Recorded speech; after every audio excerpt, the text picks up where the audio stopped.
beli emas ni rugi sebenarnya sebab kita salah faham tentang emas. So, tengok video ni sampai habis dan jangan lupa save untuk rujukan yang akan datang.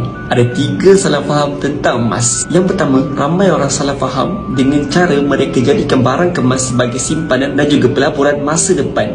Yes, boleh, tapi kurang tepat. Better kita simpan gold bar ataupun dinar yang berketurunan 999.9 ataupun 24 karat sebagai simpanan pelaburan masa depan. Bila kita jadikan gold bar ataupun dinar sebagai simpanan dan juga pelaburan, ia lebih cepat untung berbanding barang kemas. Yang kedua, beli emas sekali je tapi mengharapkan keuntungan yang besar. Benda ni takkan jadi tuan-puan. Tuan-puan jangan expect macam tu. Kita akan dapat untung bila mana kita terus fokus dan juga konsisten kepada penambahan gram emas. Yang ketiga, paling ramai orang buat, beli emas hari ni, esok lusa dah nak jual.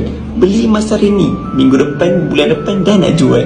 Dah kenapa kan? Kebiasaannya orang macam ni, dia ikut-ikutan. Kawan simpan emas, dia pun nak simpan emas. Tak boleh macam tu tuan-puan. Tuan-puan bila nak simpan dalam bentuk emas, tuan-puan perlu ada matlamat yang jelas. Kenapa tuan-puan simpan emas? Contoh, untuk kahwin, beli rumah, beli kereta, pergi haji dan umrah. Bila mana tuan-puan buat macam tu, tuan-puan akan ada matlamat dan target yang jelas. Okey, aku beli 50 gram untuk kahwin dan 100 gram untuk deposit beli rumah. So, dapat 1, cukup kan?